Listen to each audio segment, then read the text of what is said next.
বিমল মিত্রর গল্প নীল নেশা। রায় সাহেব মৃত্যুঞ্জয় চট্টোপাধ্যায়ের শ্বশুরও রায় সাহেব। রায় সাহেব জে.ডি. ব্যানার্জি। শ্বশুর জামাই দুজনেই রায় সাহেব, এমন যোগাযোগ সচরাচর দেখা যায় না। কিন্তু শ্বশুর জামাই দুজনের বহু দুর্ভাগ্যের ফলেই বুঝি এমন ঘটেছিল। ঘটনাটি ঘটেছিল পাটনায়। মৃত্যুঞ্জয় চট্টোপাধ্যায় তখন পাটনা সেক্রেটারিয়েটের সামান্য একজন সুপারভাইজার থেকে পদোন্নতি পেয়ে সুপারিনটেন্ডেন্ট। শহরে এবং অফিসে বেশ প্রতিপত্তি তার। সামনের সব কটা উন্নতির ধাপ চোখের সামনে জল জল করছে। একটি মাত্র ছেলে, রূপসী স্ত্রী, আর একটি সুন্দর অট্টালিকার মালিক। ব্যাংকের টাকায়, স্বাস্থ্যের জৌলুসে, প্রতিপত্তির প্রসারে মৃত্যুঞ্জয় চট্টোপাধ্যায়ের বৃহস্পতি তখন তুঙ্গি বলতে হবে। সেই সময়ে, সেই 14 বছর আগে, চাকরি খুইয়ে রায় সাহেব জে.ডি. ব্যানার্জি মেয়ের কাছে এলেন। সঙ্গে আরও 3টি অবিবাহিতা মেয়ে। জটি, লটি আর রুবিকে নিয়ে মিলির বাড়িতে এলেন। মিলি বড় মেয়ে। মৃত্যুঞ্জয় চট্টোপাধ্যায় স্টেশনে গিয়েছিলেন মিলিকে নিয়ে। শ্বশুরকে চিনতেন। রাশভারী, শৌখিন, সাহেবী মেজাজের লোক। সস্ত্রীক রিসিভ করতে না গেলে কি ভাববেন তিনি? শীতকাল সেটা। তার পেটেন্ট স্যুট সাহেব বাড়ির অভিজ্ঞ টেলারের তৈরি। হাতে স্টিক, বাটন হলে বোকে, মাথায় ফেল্ট হ্যাট বাঁকানো, মুখে লম্বা চুরুট। চায়ের টেবিলে মিলি বললে, তুমি তাহলে চাকরি ছেড়ে দিলে বাবা? সেই সময়ে 14 বছর আগে চাকরি ছেড়ে দেয়াটা চারটিখানি কথা নয়। বিশেষ করে জটি, লটি, রুবির তখনও বিয়ে দিতে হবে। সারা জীবন মোটা মাইনে পেয়েছেন আর 2 হাতে খরচ করেছেন। না করেছেন একটা বাড়ি, না জমিয়েছেন টাকা। কেবল লাঞ্চ, পার্টি আর স্যুট। মিলির কথার উত্তরে বললেন, চাকরি আর করব না রে মিলি। অনেক কিছুর পরে রায় সাহেবটা হলুম, কিন্তু এখন রায় সাহেবিটাও ছ্যাঁছা হয়ে পড়েছে। রামা, শ্যামা, ডিক, হ্যারি সবাই পাচ্ছে। কোনো ইজ্জত রইল না আর আমাদের। তারপরেই প্রশ্নকর্তা যদি প্রশ্ন করেন তো ভালোই, না হলে নিজের রায় সাহেব হওয়ার ইতিহাসটা নিজেকেই বলতে হয়। হোয়াইটম্যানে আমার লিডার পড়েই তো প্রথম মেজর উইন্সফোর্থ চমকে যায়। খাস বিলিতি বাচ্চা কিনা, গুণের কদর করতে জানে। তারপর যখন শুনলে লিখেছে একজন বাঙালি, আরও অবাক। একদিন নেমন্তন্ন করলে ডিনারে। বললে, বাঙালির মধ্যেও যে জিনিয়াস জন্মায় এটা তোমাকে দেখবার আগে কল্পনাও করতে পারিনি মিস্টার ব্যানার্জি। ওয়েল, তখন আমি শুধু মিস্টারই ছিলাম কিনা। তারপরেও যদি প্রশ্নকর্তা আগ্রহ না দেখান, তখন নিজেকেই বলতে হয়, আশ্চর্য হয়ে গেলেন মেজর যখন শুনলেন আমি একটা রায় সাহেবিও পাইনি। বললেন, ওয়েল, এটা আমারই কর্তব্য, দেখি আমি কি করতে পারি। প্রশ্নকর্তা যদি তখন প্রশ্ন করেন, তারপর রায় সাহেব জে.ডি. ব্যানার্জি সে প্রশ্নের উত্তর দেবেন না। চুরুটটাকে দাঁতে চেপে সেখানে বসেই বহুদিন আগে শেখা মেজর উইন্সফোর্থের সুরের অনুকরণ করে চিৎকার করবেন, মহারাজ, চা। আগে হাতে করে চায়ের কাপ দেওয়া হতো। রায় সাহেব আসার পর ট্রের বন্দোবস্ত হয়েছে।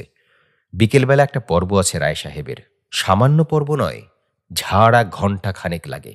তখন বেরোয় আলমারি থেকে নিভাঁজ স্যুটগুলো। একটা একটা করে মিলি কিংবা জটি, লটি, রুবি যে কেউ নামিয়ে দেয়। যেটা কাল পরেছেন আজ সেটা পরতে নেই। সবগুলো বিছানার উপর পর পর বিছিয়ে দিতে হবে। রায় সাহেব জে.ডি. ব্যানার্জি একটা সেট বেছে নেবেন তারই মধ্যে থেকে। কোনোদিন ওয়ালনাটের স্টিক, কোনোদিন অ্যাশকাঠের। স্যুটের সঙ্গে যেন ম্যাচ করে। মাথায় নেভি ব্লু ফেল্ট হ্যাট, আর ঝকঝকে চকচকে দাঁতে কামড়ানো চুরুট। পায়ে পেটেন্ট লেদার শু। হাতের 5টা আঙুলের মতন ওই চুরুটটা ছিল তার শরীরের সঙ্গে একাত্ম। বাথরুমে যাবার সময়ও মুখে থাকত চুরুট। মিলির মনে পড়ে না বাবাকে কখনো সে চুরুট ছাড়া দেখেছে। কোথাকার কোন লর্ড স্যালসবেরি নাকি মারা যাবার পর হিসেব করে দেখা হয়েছিল, জীবনে যত চুরুট তিনি খেয়েছেন তা জোড়া দিলে 6 মাইল লম্বা হয়। তাছাড়া চুরুট খেলে আত্মবিশ্বাস বাড়ে। সেই লর্ড সালসবেরি বলেছিলেন, ইতিহাসে কোনো চুরুটখোরের আত্মহত্যার রেকর্ড নেই। রায় সাহেব জে.ডি. ব্যানার্জি বলতেন, চুরুট খেতে শেখান আমাকে মিস্টার আকিনলেক। এদিকে তো পণ্ডিত লোক, ইংরেজির মাস্টার, ইংরেজি ভাষাটা গুলে খেয়েছিলেন। ওদিকে চুরুট খান আমার মতো। তার কাছেই তো এই ইংরেজি বিদ্যাটা আর চুরুট খাওয়ার হাতে খড়ি আমার। স্যুট পরে ছড়েটি ফেলতে ফেলতে যারা পাটনার রাস্তায় রায় সাহেব জে.ডি. ব্যানার্জিকে হাঁটতে দেখেছে, তারা জানে সেই মন্থর অথচ দ্রুত চালের মুভমেন্ট, প্রতি পদে সেই ইলাস্টিক স্টেপ। দেখে মনে হবে যেন বিরাট গাড়ি, বিরাট বাড়ি সবই আছে। সমাজে, সংসারে যেন সুউচ্চ প্রতিষ্ঠায় অধিষ্ঠিত। শুধু স্বাস্থ্যের খাতিরে একটু পদচারণা করতে বেরিয়েছেন। 1 মাস পরেই হতাশার সুর বেজে উঠল। না রে মিলি, যা দেখলুম তোরা পাটনায় কি সুখেই আছিস। এতদিনের মধ্যে একটা ভদ্রলোক নজরে পড়ল না। পেস্ট্রি ডিশটা বাবার দিকে এগিয়ে দিয়ে চা ঢালতে ঢালতে মিলি বললে, কেন বাবা, ওই তো ইয়েরা রয়েছেন, হরসিংপুরের জমিদার জনকবাবুরা রয়েছেন, সব ভাই কটা বিয়ে পাশ, তারপর মুন্সেফ রঘুবীর প্রসাদ বিলেত ফেরত, তারপর নিউ পাটনায় ইম্পিরিয়াল ব্যাংকের agent Babul Mittir, MA chartered accountant Randhir Chauhan.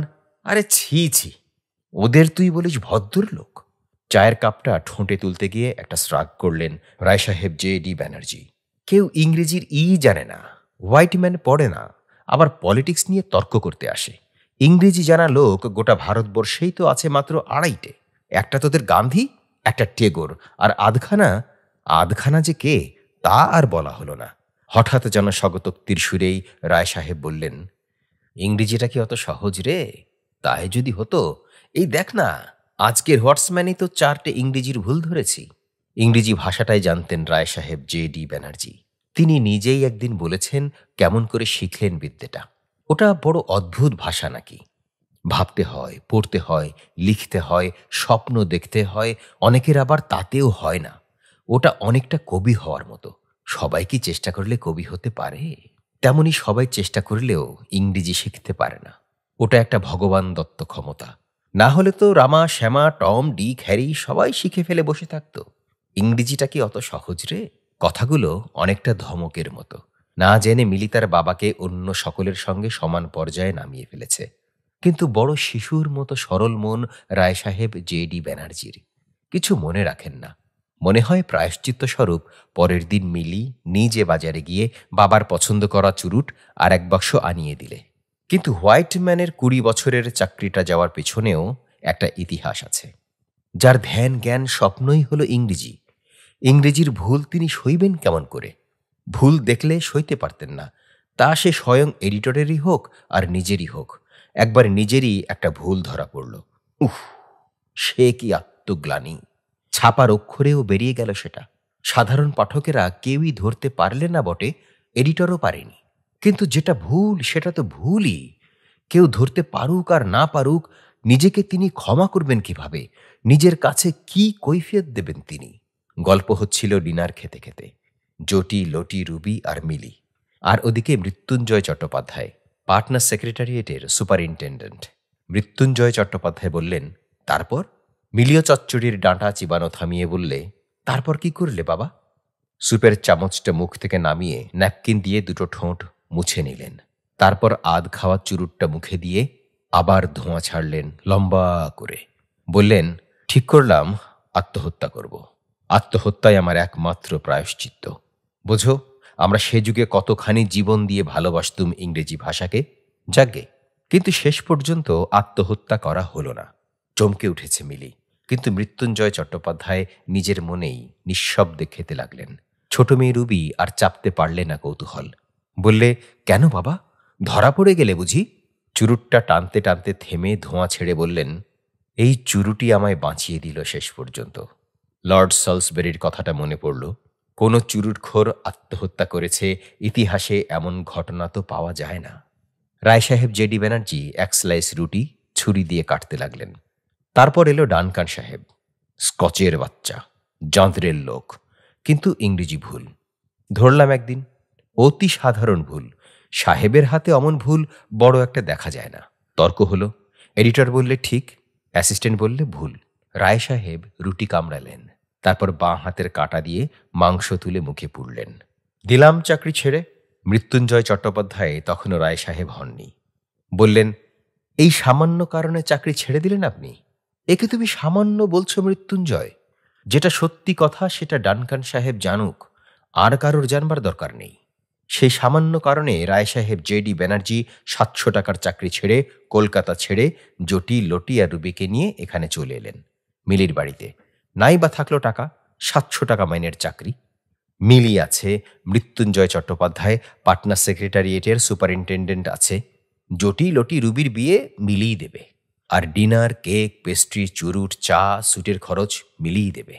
এসবই 14 বছর আগেকার ঘটনা।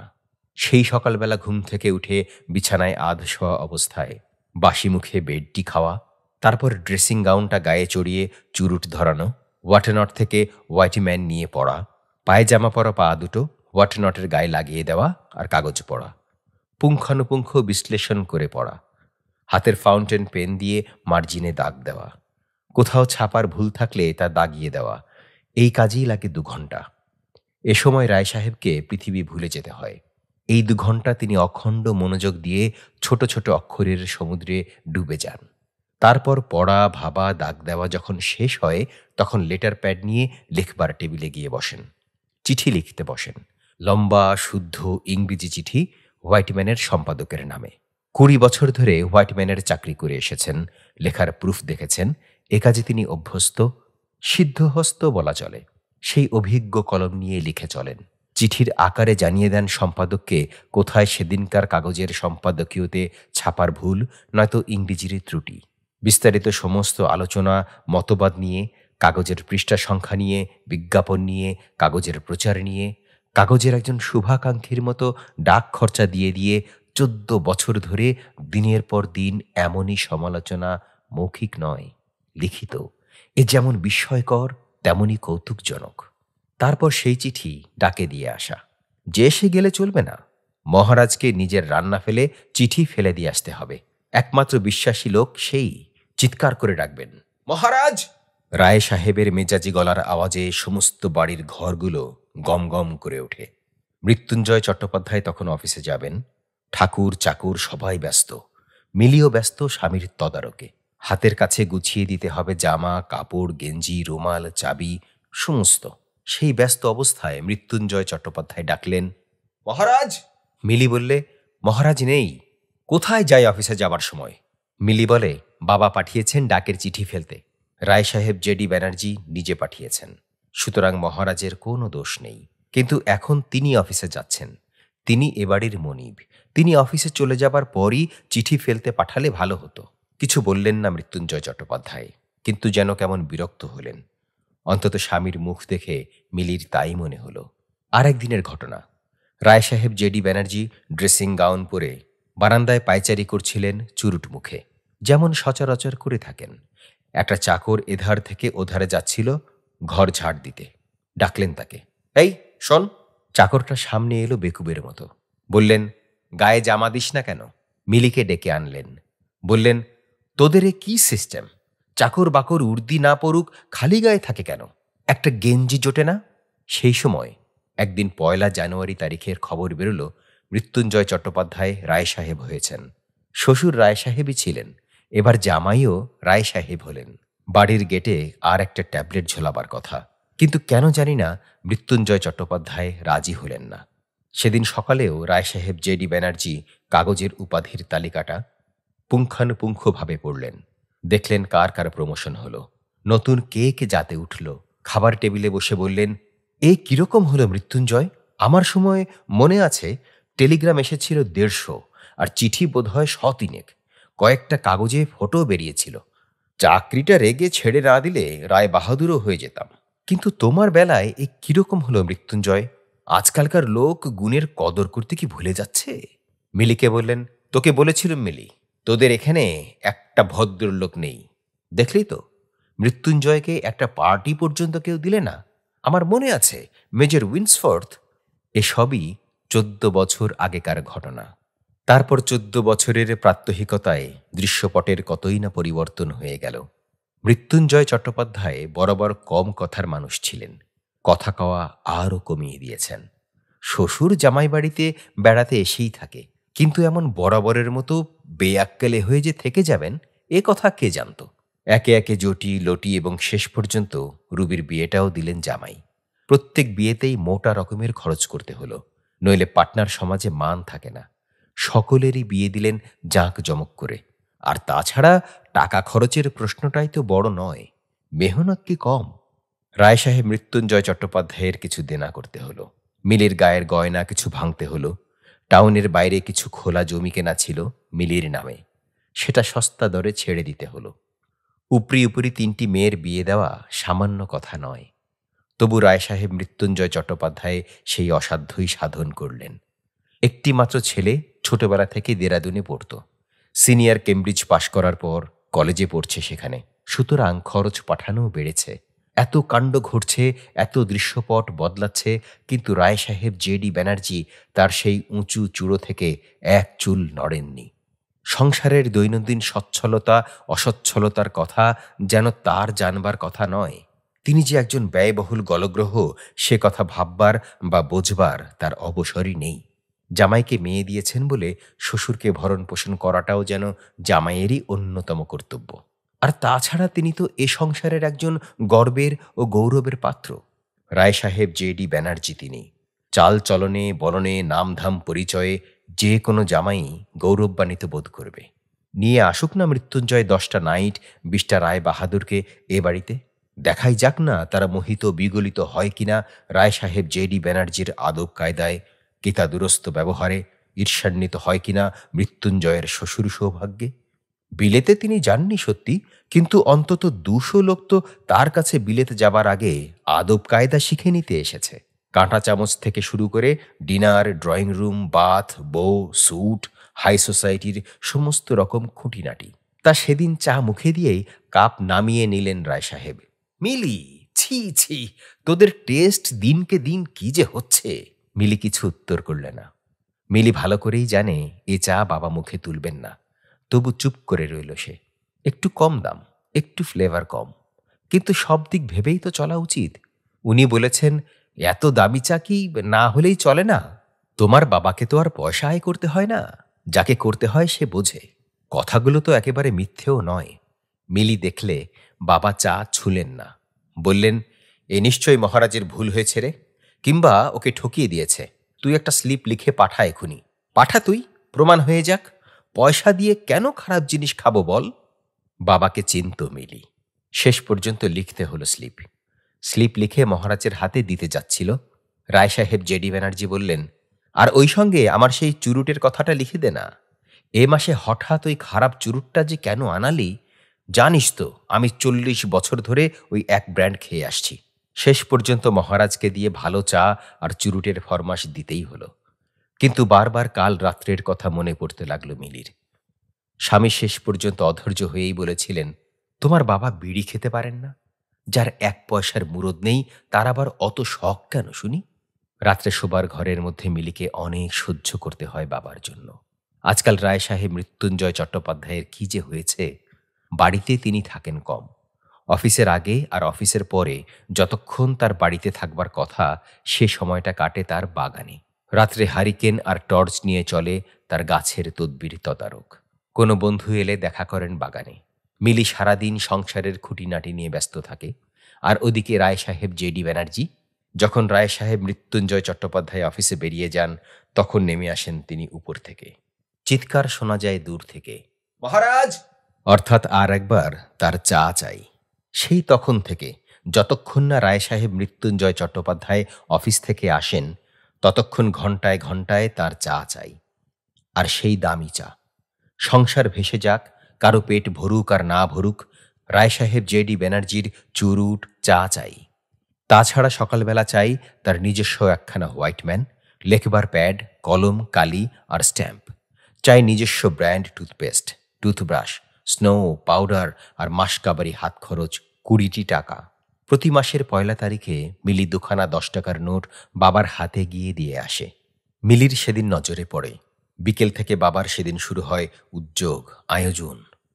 রায় সাহেব জেডি ব্যানার্জি আবার যেন তার পুরনো ফেলে আসা দিনগুলো ফিরে পান। আলমারি থেকে বেরোয় সেই সব 14 বছরের পুরনো স্যুট।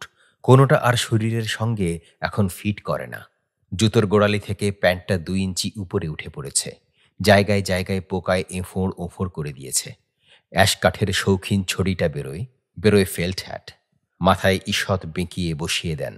হাফসোল দিয়ে দিয়ে পেটেন্ট লেদারের সুজোড়ার সে গৌরব আজ অস্তমিত। তবু মাস্টার টেলারের তৈরি সেই পোশাকে হঠাৎ রায় সাহেবের দেহটা কেমন ঋজু হয়ে ওঠে, যেমন হতো 14 বছর আগে সাহেবী হোটেলে ডিনার খেতে যাবার সময়। চুরুটটা দাঁতে কামড়ে যখন বাড়ি থেকে বেরিয়ে রাস্তায় পড়েন, তখন আর ধরতে পারার কথা নয়। খাঁটি বনেদি চাল, হন নিঃস্ব, জামাইয়ের গলগ্রহ, একদিন আধদিন নয়, 14 বছর ধরে। তবু চালচলন দেখে বোঝা যায় ইজ্জতদার মানুষ, খানদানি আদব কায়দার মানুষ। সম্ভ্রমে মাথা নিচু হয়ে আসতে বাধ্য। তারপর যেমন ভঙ্গিতে সে যুগে হোটেলে গিয়ে ঢুকতেন, তেমনি ভাবে ঢোকেন পাটনার বড় একটা হোটেলে।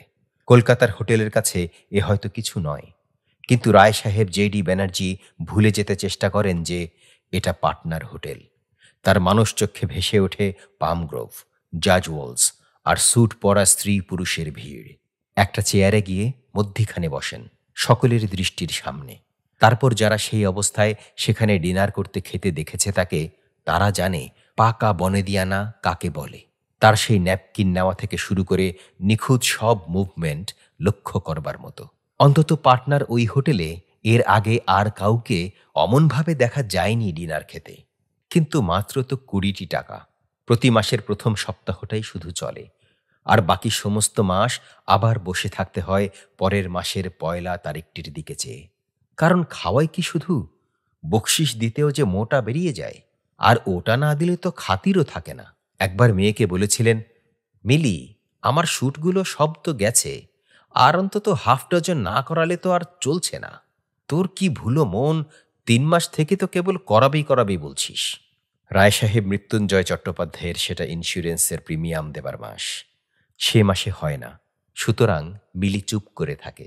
পরের মাসে ছেলের পরীক্ষার ফিস দিতে হলো অনেক টাকা। তার পরের মাসেও একটা না একটা কি খরচ হয়ে গেল। সুতরাং রায় সাহেব জেডি ব্যানার্জির সামান্য হাফ ডজন স্যুট, তাও হয়ে উঠল না বহুদিন। ড্রেসিং গাউনটা ছিঁড়ে যেতে বসেছে। ওই একখানাই এখন সম্বল। কোন দিন পিঠের দিকটায় টান পড়লেই ফ্যাস করে যাবে। তবু সকালবেলা ওইটে পরেই হোয়াটেনটের উপর থেকে হোয়াইটম্যানখানা নিয়ে চায়ে চুমুক দিতে দিতে কাগজ পড়তে থাকেন। সেটা ছোট চা। তারপর বড় চা হবে 8টা থেকে 9টার মধ্যে। এর আগে কিছু পেস্ট্রি বা বিস্কুট বা টোস্ট থাকতো সঙ্গে। আজকাল আবার পরোটায় নেমেছে। তবু সেই পরোটাই ছুরি কাঁটা দিয়ে চিবোতে চিবোতে চা খাওয়া। আজকাল রায় সাহেব মৃত্যুঞ্জয় চট্টোপাধ্যায় এই বড় চাতে থাকেন না। তিনি তখন থাকেন বাগানে। রায় সাহেব জেডি ব্যানার্জি একাই গল্প করে যান তখন। জানিস মিলি, এবারকার শীতে লন্ডনের মে ফেয়ারে 14 ইঞ্চি বরফ পড়েছিল। মিলি একমাত্র নীরব শ্রোতা। শুধু বললে, তাই নাকি বাবা?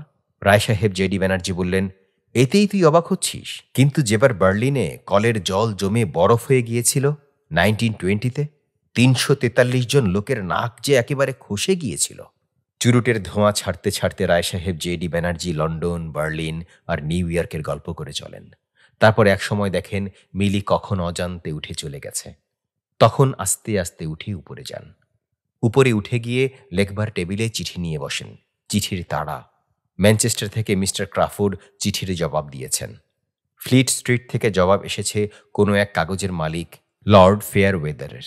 চিঠির জবাব পড়া এবং জবাবের জবাব লেখার মধ্যে হঠাৎ দেয়াশলাইয়ের কাঠি ফুরিয়ে গেল। চিৎকার করে ডাকেন, মহারাজ! মহারাজ এলো না, সাড়াও দিল না। কি হলো সব? কিছু বুঝতে পারলেন না রায় সাহেব জেডি ব্যানার্জি। অথচ চুরুট নিভে গেছে। আবার ডাকেন, মহারাজ! এবার মহারাজ এলো। রায় সাহেব জেডি ব্যানার্জি বললেন, একটা দেশলাই আনো তো মহারাজ, দেশলাই একটা। কিন্তু সোজা হুকুম তামিল না করে মহারাজ বললে, জামাইবাবু এখন অফিসে যাচ্ছেন, তিনি অফিসে বেরিয়ে গেলে দেশলাই কিনে আনবো। সাহেবী মেজাজ হঠাৎ যেন গরম হয়ে উঠতে যাচ্ছিল। কিন্তু চুরুটখোরেরা সহজে রাগে না বলেই তিনি কিছু না বলে চুপ করে রইলেন। কিন্তু খাবার টেবিলে রিপোর্ট না করে পারলেন না। বললেন, আদর দিয়ে দিয়ে তুই চাকরদের একেবারে মাথায় তুলে ছেড়েছিস মিলি। কি বুদ্ধি দেখ! আমার চুরুটটা তখন নিভে গেছে, আর আমার দেশলাইয়ের চেয়ে জামাইবাবুর অফিসে যাওয়াটাই বড় হলো।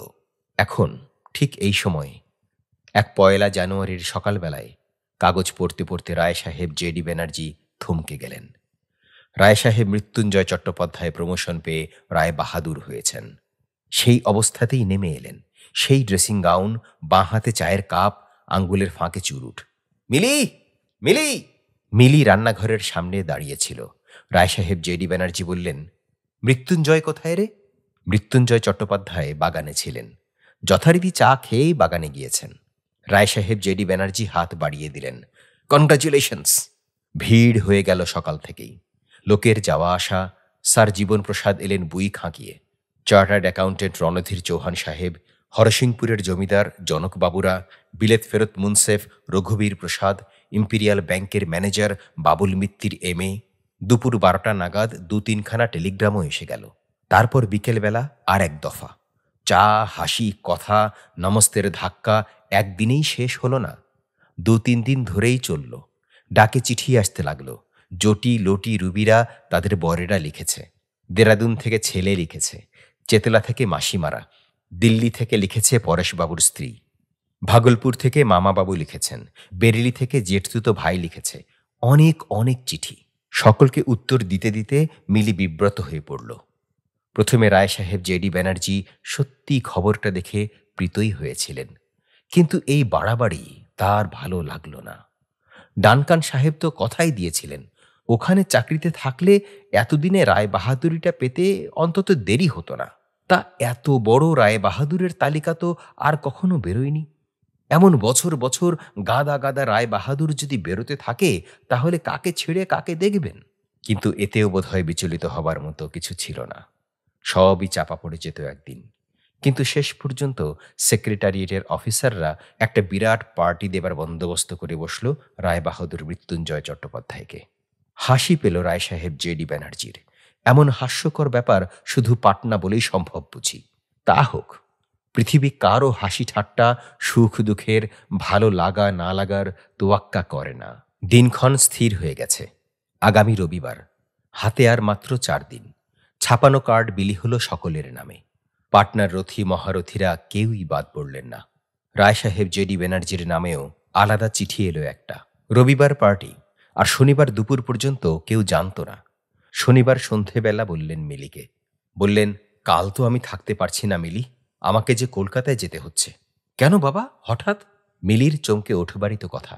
রায় বাহাদুর মৃত্যুঞ্জয়ও কম চমকে উঠলেন না। বললেন, কেন?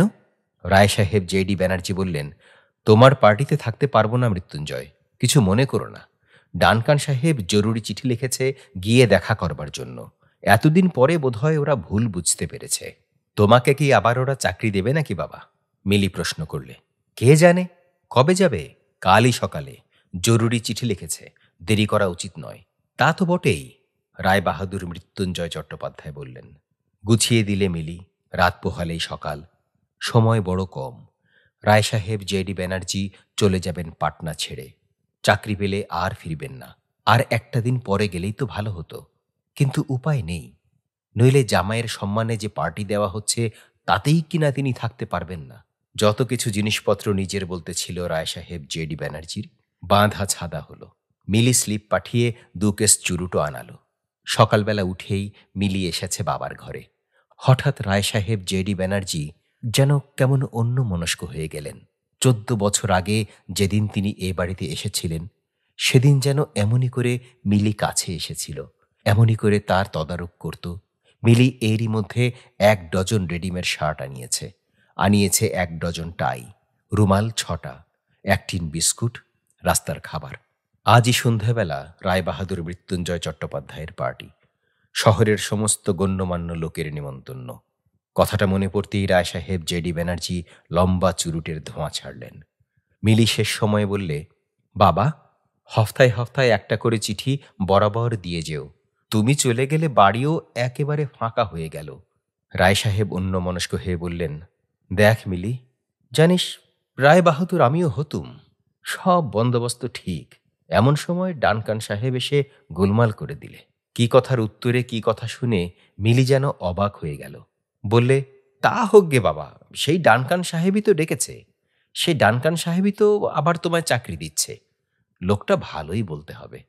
একটা খামের মধ্যে কিছু টাকা দিয়ে বাবার জামার বুক পকেটে রেখে দিয়ে বললে, এই পকেটে 200 টাকা রেখে দিলাম বাবা, মনে থাকে যেন। আজ আর রায় বাহাদুর মৃত্যুঞ্জয় চট্টোপাধ্যায়ের নয়, আজ যেন রায় সাহেব জেডি ব্যানার্জির হুকুম তামিল করতে ছুটেছে চাকর বাকরেরা। ট্রেন ছাড়ল। মিলির 2 চোখ করুণ হয়ে উঠেছিল। রায় বাহাদুর মৃত্যুঞ্জয় চট্টোপাধ্যায় হাত উঁচু করলেন। হাতের চুরুটটা দাঁতে চেপে রায় সাহেব জেডি ব্যানার্জিও হাত উঁচু করে আঙ্গুল নাড়তে লাগলেন। ইঞ্জিনের ধোঁয়ার সঙ্গে তারও একটা স্বস্তির সুদীর্ঘ শ্বাস পড়ল। পাটনায় থাকলে রায় বাহাদুর মৃত্যুঞ্জয় চট্টোপাধ্যায়ের পার্টিতে তাকে যেতেই তো হতো। 7 দিন পরে মিলি যখন চায়ের আয়োজন করছে, বাইরে থেকে হঠাৎ চিৎকার এলো, মহারাজ! মিলি বেরিয়ে এসে দেখলে ট্যাক্সি থেকে নামছেন বাবা। মিলিকে দেখে বললেন, এই ট্যাক্সি ভাড়াটা দিয়ে দে তো মিলি। ঘরে ঢুকে বললেন, রাজি হলাম না রে, বুঝলি রে, ডানকান সাহেব বললে 700 টাকা দেব, করো তুমি চাকরি আবার। আমি বললাম, চাকরি আমি করব না সাহেব। তখন বললে 1000 টাকা দিচ্ছি। তখন আমিও বললাম 2000 টাকা দিলেও করব না। মিলি বললে, তারপর? তারপর আর কি, চলে এলাম। চাকরি করব কোন দুঃখে বল? তোরা থাকতে বুড়ো বাপ চাকরি করবে, এটা কি ভালো দেখায়? লোকেই বা কি বলবে? অফিস থেকে এসে রায়বাহাদুর মৃত্যুঞ্জয় চট্টোপাধ্যায়ও শুনলেন শ্বশুরের 1000 টাকা মাইনের চাকরি না নেওয়ার কাহিনী। রায় সাহেব জেডি ব্যানার্জি প্রশ্ন করলেন, ভালো করিনি? তুমি কি বলো মৃত্যুঞ্জয়? রায়বাহাদুর মৃত্যুঞ্জয় চট্টোপাধ্যায়ও মিলির মতো কোনো মতামত দিলেন না, চুপ করে রইলেন। রায় সাহেব নিজের মনেই বলতে লাগলেন, হাজার হোক, বেটারা তো আমাদের মতো নয়, গুণের কদর বোঝে, খাঁটি স্কচের বাচ্চা।